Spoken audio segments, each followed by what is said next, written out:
बॉलीवुड अदाकार कार्तिक आर्यन डेढ़ दहाई से जहां बॉलीवुड इंडस्ट्री में अपनी सलाहियतों का लोहा मनवा रहे हैं, वहीं मशहूर ब्रांड्स का हिस्सा भी हैं।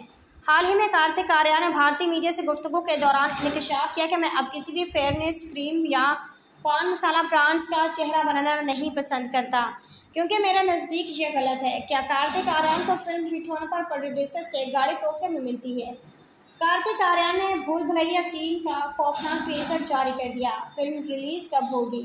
जब कार्तिक आर्यन मन्नत के बाहर शाहरुख के साथ सेल्फी लेने में कामयाब हुए। कार्तिक आर्यन ने बताया कि मैंने फेयरनेस ब्रांड के लिए कॉन्ट्रैक्ट को रीन्यू करवाने से इनकार कर दिया है।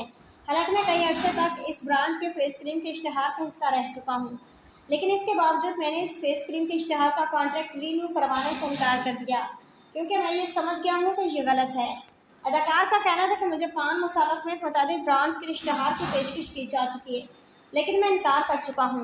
मेरा इन चीज़ों से कोई ताल्लुक नहीं है और मैं कोशिश करता हूँ कि जहाँ तक मुझसे हो सके मैं इन ब्रांड्स के लिए इनकार करता रहूँ। मैं ये नहीं कह सकता कि कौन सही है या गलत, हर एक का अपना स्टाइल है, लेकिन ये मेरे प्लान्स के मुताबिक नहीं।